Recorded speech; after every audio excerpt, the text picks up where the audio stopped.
আমাদের অত্যন্ত কাছের নিকটে বরাকবেলিতে এবং ত্রিপুরার সঙ্গে যার একটা দীর্ঘদিনের পারিবারিক যোগাযোগ, আমরা একটা পরিবারের অংশ মনে করি। তিনি হচ্ছেন আমাদের প্রাক্তন সাংসদ। সবার সঙ্গে কাঁধে কাঁধ মিলিয়ে আমরা আগামী দিনে এই দেশকে, আমাদের ভারতবর্ষকে আমরা শক্তিশালী করতে পারি। এখানে যেটা হয়েছে, তফসিলিভুক্ত মানুষকে এই সরকার, এটা তো আপনারা ভালোই জানেন, উচ্চবর্ণের তাদের একটা মানসিকতা আছে। তফসিলিভুক্ত মানুষ সবসময় ডিপ্রাইভরা, যে কারণেই আপনারা দেখবেন এমন কোনো মন্ত্রিসভা স্বাধীনতার পর ত্রিপুরায় হয়নি যেখানে তফসিলিভুক্ত কোনো প্রতিনিধি মন্ত্রিসভায় ছিল না। কিন্তু গত 4 বছর আমাদের ভারতীয় জনতা পার্টির সরকার তফসিলিভুক্ত মন্ত্রী ছাড়াই 4 বছর চালিয়েছে। এখন নির্বাচনের বছর, কয়েকদিন আগে একজনকে মন্ত্রী করা হয়েছে, যাকে নিয়ে এই রাজ্যে বিতর্ক চলছে উনি আদৌ তফসিলিভুক্ত সম্প্রদায় থেকে এসেছেন কিনা। এবং সেটাকে আমরা চ্যালেঞ্জ করেছি যে তদন্ত হোক। উনি তফসিলিভুক্ত নয়, উনি ওবিসিভুক্ত। ওবিসি তালিকায় 17 নম্বরে ওনাদের কমিউনিটির নামটা আছে, উনি যে অংশ থেকে এসছেন। এটা আমরা করিনি। আজ থেকে 10 দিন আগের ঘটনা, আমি প্রেস কনফারেন্স করে চ্যালেঞ্জ করেছিলাম যে উনি তফসিলিভুক্ত নয়, ওনাকে প্রমাণ করতে হবে। তফসিলি জাতিভুক্ত মানুষদের অধিকার দেওয়ার নামে উল্টো তাদের অধিকারটা ছিনিয়ে নেওয়া হয়েছে। ন্যূনতম মন্ত্রিসভায় একজন তফসিলিভুক্ত মানুষ হবে, সেটাও হয়নি। সুতরাং এই সরকার বা শাসক দলের 10 জন বিধায়ক থাকা সত্ত্বেও ওরা বঞ্চিত হয়ে এসছে। বঞ্চনার বিরুদ্ধে আমাদের আওয়াজ। একটা অংশের মানুষকে ভাগ করে আমরা কোনো লড়াই করতে চাই না, কিন্তু যেটা আমার পাওনা, যেটা আমার অধিকার, সেটা আমাকে দিতে হবে। এই অল্প সময়ের মধ্যে আপনারা দেখেছেন আমাদের নেত্রী, মামাটি মানুষের নেত্রী মমতা বন্দ্যোপাধ্যায়, ওনার লড়াইয়ের ইতিহাসটা দীর্ঘ কয়েক দশকে। উনি লড়াই করতে করতে, বিশেষ করে গত বিধানসভা নির্বাচনে পশ্চিমবাংলায় যে লড়াই উনি করেছেন, যেখানে লড়াইটা নিয়ে গেছেন, এতটা উচ্চ স্তরে নিয়ে গেছেন যে আমরা নয়, শুধু পশ্চিমবাংলার মানুষ নয়, সারা ভারতবর্ষের মানুষ আজকে আপ্লুত। অধিকারের লড়াই কিভাবে লড়তে হয়, দশকের পর দশক ধারাবাহিকতা রেখে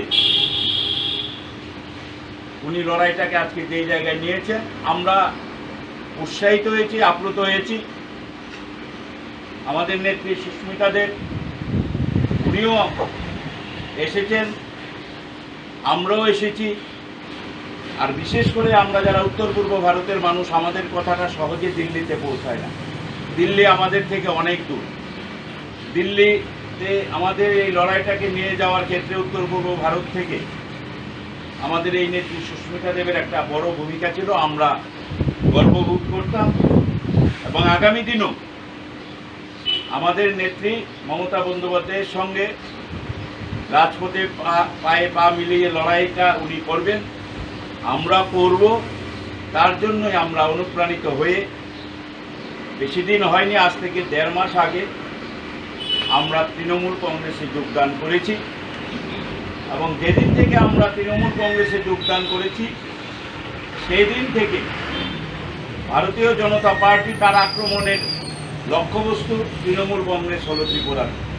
এবং আপনারা জানেন গত 1.5 মাসে এই রাজ্যে কত বাড়িঘর পুড়িয়ে দেওয়া হয়েছে, জ্বালিয়ে দেওয়া হয়েছে। একটা ধ্বংসের খেলায় মত্ত হয়েছে ওরা। রোজগার, আমরা যখনই যুব সমাজের সঙ্গে বসি বা তাদের সঙ্গে বসি, সবচেয়ে বড় সমস্যা হলো যে চাকরি নাই, চাকরি নাই, চাকরি নাই। এবং যে অর্থনীতি নিয়ে বিজেপি সরকার বিগত 7 বছর দেশ চালিয়েছে, আমরা মনে করি যে রোজগার আর ব্যবসা মোটামুটি নরেন্দ্র মোদী সরকার শেষ করে দিয়েছে। লকডাউন হোক, জিএসটি হোক, নোটবন্দি হোক, মানে ওরা অর্থনীতি বুঝেই না। ওরা নোটবন্দিটা করলো উত্তরপ্রদেশের ইলেকশন জিতার জন্য। ওরা লকডাউনটা হঠাৎ করে এইভাবে করে দিল যে ব্যবসায়ীরা, বিশেষ করে ছোট ব্যবসায়ীরা, কোনো রকমের ওদের কাছে উপায় থাকলো না, ওদের ব্যবসা বাণিজ্য সব বন্ধ হয়ে গেল। আর যারা বড় ইন্ডাস্ট্রিয়ালিস্টরা ছিল, তাদের ব্যাংকে অনেক টাকা রয়েছে, তাদের রোজ জিনিসপত্র বিক্রি করে বা ব্যবসা করে তাদের খেতে হয় না, কিন্তু ছোট ব্যবসায়ীদের উপরে একটা প্রচণ্ড প্রেশার সৃষ্টি করলো। এইগুলো পরিস্থিতি দেখার পরে আমরা মনে করি যে একটা পরিবর্তনের দরকার রয়েছে, এবং ত্রিপুরার রাজ্যতে আমরা আপনাদের কথা দিচ্ছি যে আমরা আগামী নির্বাচনে যা প্রতিশ্রুতি দিব আপনাদের সঙ্গে আলোচনা করার পরে আমরা আমাদের ম্যানিফেস্টো কলকাতায় তৈরি করব না, দিল্লিতে তৈরি করব না, কিন্তু ত্রিপুরা রাজ্যের ম্যানিফেস্টো ত্রিপুরার জনসাধারণ তৈরি করবে। আপনারা যেটা বলবেন আমরা সেটা করে সেটার প্রতিশ্রুতি করব, এবং যেটা সম্ভব আমরা সেটা মানুষের সামনে আমরা সেটার প্রতিশ্রুতি দিব। এবং এইটার লড়াইটাই আমাদের এগিয়ে নিয়ে যেতে হবে। আমার মনে আছে সেই দিন যখন সুপ্রিম কোর্টে অ্যাট্রোসিটিস এগেইনস্ট শিডিউল কাস্ট অ্যাক্টে সুপ্রিম কোর্ট একটা জাজমেন্ট দিল যে অ্যান্টিসিপেটরি বেল হবে না, তখন পার্লামেন্টে হুলস্থুল হলো। কিন্তু লোকসভায় আপনারা অনেকেই হয়তো দেখেছেন, মানে এই আইনটাই ছিল যে যদি কোনো রকমের অত্যাচার বা অন্যায় তপশিলি জাতির মানুষের বিরুদ্ধে হয়, সেখানে অ্যান্টিসিপেটরি বেলের কোনো প্রভিশন ছিল না। কিন্তু হঠাৎ করে সুপ্রিম কোর্ট একটা অ্যামেন্ডমেন্ট আনলো যে অ্যান্টিসিপেটরি বেল দিতে লাগবে। তখন যারা লোকসভাকে ফলো করেছে বা রাজ্যসভাকে ফলো করেছে, এনডিএ সরকার 2018-তে আন্দোলনের পরে কিন্তু অ্যামেন্ডমেন্টটা এনেছে, এবং আমি এটলিস্ট 10 জন বা 15 জন শিডিউল কাস্ট বিজেপির লিডারের নাম বলতে পারবো, ইউপি হোক, গুজরাট হোক, বিভিন্ন জায়গায় হোক, যারা রেজিগনেশন দেওয়ার পরে বিজেপি সরকার পার্লামেন্টে বিলটা এনে সুপ্রিম কোর্টের ওই জাজমেন্টটা বাতিল করে। সমস্ত দেশে যখন আন্দোলন হলো, তারপরে গিয়ে এনডিএ সরকার এই নতুন বিলটা নিয়ে এসে আবার অ্যান্টিসিপেটরি বিলের প্রভিশনটা আনবে। এইগুলো কিন্তু আমাদের নিজেকেও বিচার করতে হবে এবং অন্যদেরও বোঝাতে হবে। আর মমতাদি কি কাজ করতে পেরেছে ওয়েস্ট বেঙ্গলে, 3বারের মুখ্যমন্ত্রী, সেটা আমাদের কুণালবাবু বিস্তারিতভাবে বলবেন। আর আরেকটা অনুরোধ থাকলো যে আজকে আপনারা এখানে এসেছেন আসামে, যদি সকালে প্রাইভেট প্লেন নিয়ে যান, বিকেলে আবার প্রাইভেট প্লেন নিয়ে আসামে গিয়ে ফাইল ক্লিয়ার করে আবার ত্রিপুরাতে এসে উনি নির্বাচনের সময় বসে থাকতেন ত্রিপুরাতে। কিন্তু ত্রিপুরাতে বিজেপি সরকার হওয়ার পরে ডক্টর হেমন্ত বিশ্ব শর্মাও ত্রিপুরা থেকে ফিরে তাকান। এই প্রতিকূল পরিস্থিতির মধ্যে থেকে ত্রিপুরা রাজ্যের মানুষরা কিভাবে টিকে আছে আমরা ভালো বুঝি। আমি বরাকে রাজনীতি করি এবং আগরতলা বা ধর্মনগর ইত্যাদি বিভিন্ন জেলা থেকে ত্রিপুরা রাজ্যের মানুষরা বরাকে প্রায় যায় ব্যবসা, চিকিৎসা ইত্যাদির জন্য, তাদের সঙ্গে আলাপ আলোচনা হয়। আমার একটা অনুরোধ থাকলো যে আগামী বিধানসভার নির্বাচনের আগে আমাদের প্রত্যেককে প্রস্তুতি নিতে হবে যে ত্রিপুরাতে এরকম একটা দলকে জায়গা করে দেওয়া বা ক্ষমতায় আনা যারা একটা স্থায়ী রাজনীতি করবে এবং ত্রিপুরার জনসাধারণের যে আকাঙ্ক্ষা রয়েছে, যে আশা রয়েছে, যে চাহিদাগুলো রয়েছে, সেটা নিয়ে আগামী 5 বছর কাজ করবে। আমরা প্রত্যেকে জানি যে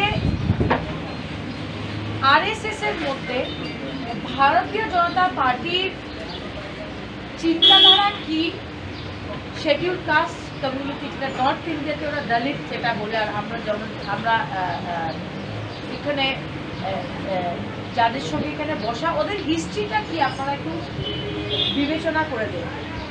ওদের আরএসএস এর শাখাতে যদি কেউ গিয়ে থাকে বা আরএসএস এর শাখাতে যারা ট্রেনিং নিয়েছে, ওদেরকে যে কাস্ট সিস্টেম নিয়ে যে ট্রেনিং দেওয়া হয়, সেখানে আমি মনে করি যে তপশিলি মানুষদের জন্য কোনো জায়গা নেই। উত্তরপ্রদেশের উন্নয়নে যোগী আদিত্যনাথ বিজ্ঞাপন দিচ্ছে উত্তরপ্রদেশ সরকার, আর ছবিটা হচ্ছে মমতা ব্যানার্জির কলকাতার মা। ঘটনা ঘটলে বিভিন্ন চ্যানেল সংবাদপত্র ফোন করে, কখনো ফোনে প্রতিক্রিয়া নেয়, কখনো একটু নোট করে নেয়, তাই তো এরকম একটি ঘটনা ঘটেছে। তো অবিরাম ফোন, এবং সেখানে তো দলের তরফেও কিছু বলার আছে, সেই করতে গিয়ে আমার দেরি হচ্ছে। এবার প্রশ্নটা হচ্ছে ঘটনাটা কি? ঘটনাটা বললে আপনি বুঝতে পারবেন যে আমরা কেন নতুন করে ত্রিপুরাকে করতে চাইছি। ঘটনাটা হচ্ছে এই যে বিজেপি যেটাকে ডবল ইঞ্জিন সরকার বলে, মানে আমি এখন যেগুলো বলছি, আপনারা যখন যে যার বাড়ি ফিরবেন, যখন টিভি চালাবেন, আপনারা দেখতে পাবেন আমি যা যা বলছি সেগুলো আপনি পর্দায় দেখতে পাবেন। এই ঘটনাটা ঘটেছে। ডবল ইঞ্জিন সরকার বলে না ওরা, ডবল ইঞ্জিন সরকার। কেন্দ্রে বিজেপি, রাজ্যে বিজেপি, দারুণ উন্নয়ন হবে। তো উত্তরপ্রদেশ কার সরকার? বিজেপির সরকার। মুখ্যমন্ত্রীকে যোগী আদিত্যনাথ। ওনার উন্নয়নের একটা বিরাট বিজ্ঞাপন আজ প্রকাশিত হয়েছে বিভিন্ন কাগজে ভারতবর্ষে। যোগী আদিত্যনাথ হাত তুলে দাঁড়িয়ে আছেন, আর বড় বড় করে লেখা কিভাবে পরিবর্তন হয়ে যাচ্ছে উত্তরপ্রদেশের, উত্তরপ্রদেশ কত এগিয়ে যাচ্ছে, কত বড় বড় কাজ হচ্ছে, এত এত ছবি তাদের। এই একটা সমস্যা তৈরি হচ্ছে, বুঝলেন? আমি নিজের কথা বলি একটু। ত্রিপুরায় আমার আশা কিন্তু নতুন নয়।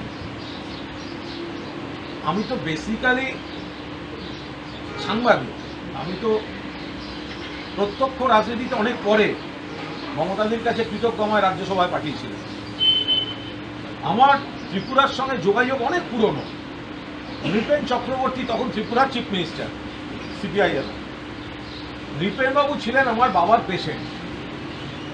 বাবা পিজি হাসপাতালে ডাক্তার ছিলেন, নৃপেনবাবু কলকাতায় পিজি হাসপাতালে দেখাতেন। তার থেকে বাবার সঙ্গে একটা সম্পর্ক হয়ে যায়, খুব ব্যক্তিগত সম্পর্ক। আমাদের বাড়িতে একাধিকবার এসছেন কলকাতার বাড়িতে নৃপেনবাবু। আর ছোটবেলা থেকে যেটা দেখা, এত সুন্দর বেতের কাজ, কি সুন্দর একটা জাহাজ।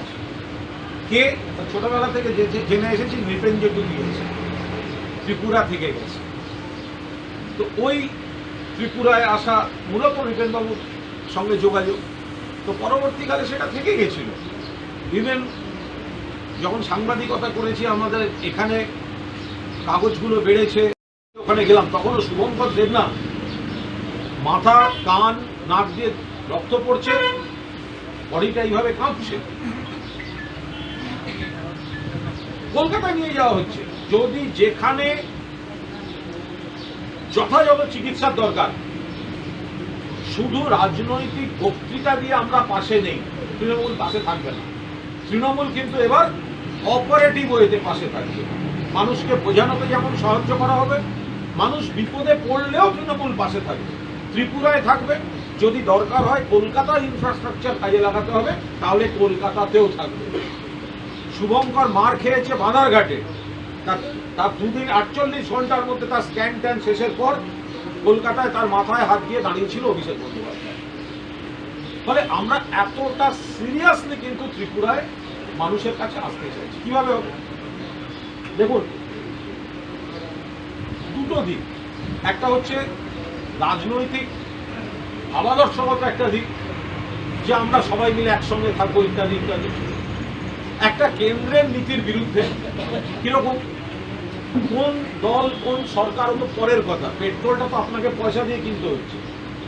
ডিজেলটা তো আপনাকে পয়সা দিয়ে কিনতে হচ্ছে, রান্নার গ্যাসটা তো আপনাকে পয়সা দিয়ে কিনতে হচ্ছে, সর্ষের তেলটা তো আপনাকে পয়সা দিয়ে কিনতে হচ্ছে। এই যে মূল্য বৃদ্ধি, একদিকে এটা বাড়ছে আর অন্যদিকে ব্যাংকের সুদ কমিয়ে দিচ্ছে, দেশটাকে বেচে দিচ্ছে। প্লেন থেকে রেল, বন্দর থেকে ব্যাংক, বিক্রি বিক্রি বিক্রি, কোথাও থামাতে হবে। অভিযোগ ছিল এবং কোথাও এসে বামপন্থীরা ফেল করেছেন, ওনাদের মডেলটা কোথাও ফেল করেছে, তখন মানুষ চেয়েছেন একটা বিকল্প হোক। সেই জায়গায় দাঁড়িয়ে দিল্লিতেও তখন বিজেপি সরকার নানা ধরনের একটা বাতাবরণ তৈরি করে এখানে বিজেপি সরকারটা তৈরি হয়েছিল। আজকে গোটা ত্রিপুরা বুঝতে পারছে বামেদের সময় যদি খারাপ থেকে থাকে তাহলে বিজেপির সময় সেটা আরো খারাপে গিয়ে পরিণত হবে। ফলে এখন আবার পরিবর্তন চাই, বিকল্প চাই। তার বিকল্পটা কি? আমরা সেই জায়গাটায় মানুষকে বোঝাতে চাইছি দুটো দিক। একটা হচ্ছে, আপনারা খেয়াল করেছেন যে ত্রিপুরায় যখন শীর্ষ নেতৃত্ব এখানে একটা লড়াই চালাচ্ছেন, সর্বোচ্চ নেতৃত্ব মমতা বন্দ্যোপাধ্যায় বা অভিষেক বন্দ্যোপাধ্যায় কিন্তু কতটা সিরিয়াসলি এই লড়াইটা নিয়েছেন। লড়াই লড়ছেন ত্রিপুরার মানুষ, ত্রিপুরার নেতারা, কিন্তু প্রথম দিকে একটু সহযোগিতা, অভিজ্ঞতা বিনিময় যে দরকার হয়, লাগাতার কলকাতা থেকে, বাংলার মন্ত্রী থেকে আরম্ভ করে, সংগঠক থেকে আরম্ভ করে তারা এসে যেটুকু সাধ্যমতো সহযোগিতা করার চেষ্টা করছেন। এখানে বিজেপি হামলা করছে। আগের দিন বাঁধারঘাটে যখন হামলা হলো, মাঝরা ভালো সম্পর্ক ছিল, সুধীর বাবুর সঙ্গে খুব সম্পর্ক ছিল, সুস্মিতার বাবা প্রয়াত সন্তোষ মোহনকে, তাদের কলকাতার বাড়ি। ইভেন আমি কাল সুস্মিতাকে জিজ্ঞেস করছিলাম, আপনাদের ফ্ল্যাট বাড়িটার নাম ছিল রাজর্ষি, যে রাজর্ষির গাড়িটা আছে কি? তো ফলে উত্তর পূর্বাঞ্চল বলুন, ত্রিপুরা বলুন, আমার যাতায়াত একদম মানে এই নয় যে আজকে আমি তৃণমূল করতে আসছি। হ্যাঁ, তৃণমূলের পদে আসার পর আমাকে দলের দায়িত্বে আসছে, আমি নতুন, কিন্তু ত্রিপুরার অলি গলি, কোন হোটেলের কি খাওয়া, কোন দিকে গেলে কোথায় বেড়ানো, কোথায় রবার বাগান, চা বাগান, এসব আমার মুখস্থ।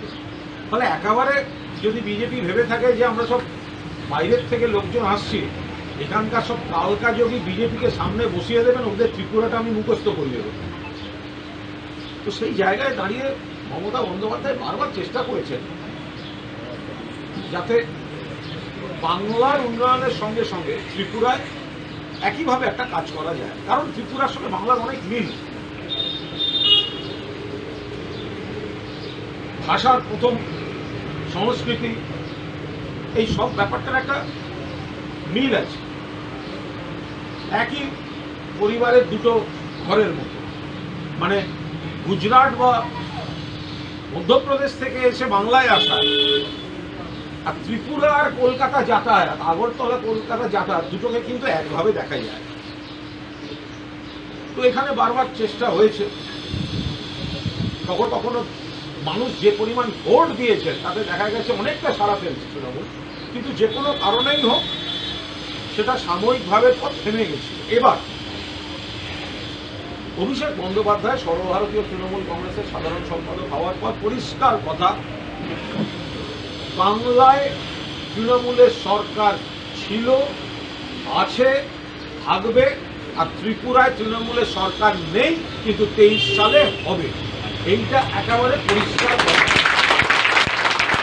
আমাদের এইভাবে নীতিটা হয়েছে যে হঠাৎ একটা রাজ্যে গেলাম কয়েকজন এমএলএ জেতানোর জন্য, পার্সেন্টেজ অফ ভোট বাড়াবার জন্য না, লড়াই হলে হবে সরকারটা গঠনের জন্য, এবং তার ক্ষেত্রটা প্রস্তুত।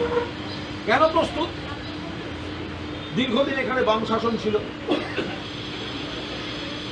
আমি বামপন্থীদের ছোট করছি না, কতটা হয়েছে এবং তার প্রমাণ কুমারঘাট নগর পঞ্চায়েতে উনার আপন মাসি মীনা দাস এখানে চেয়ারম্যান হয়েছিলেন তফসিলি সংরক্ষণের সেই কোটায়। সেই দিন আমরা আন্দোলন করেছিলাম, সেই কৈলাসহরের যে ডিএম যে বাতিল করা হয়েছিল সার্টিফিকেট, সেই পদ থেকে সরে যেতে হয়েছিল সেই ভগবান দাসের আপন মাসি।